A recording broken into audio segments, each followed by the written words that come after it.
¿Cómo empezamos el Equipter? Primero vamos a quitar esta parte de acá para bajarlo. Vamos a quitar la parte, el cover, para ver el control del panel.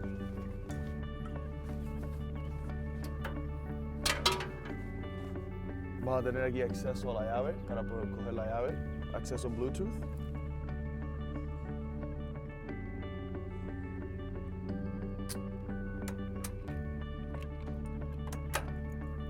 Cuando coges la llave, vas a tener dos tipos de llave, una corta y una más amplia. La corta llega aquí.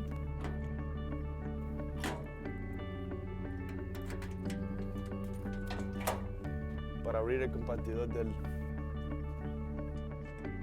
engine. La corta más chiquita viene acá. Cerramos la puerta. Y aquí tienes el estrangulador de arranque. Vamos a ponerlo en la parte correcta.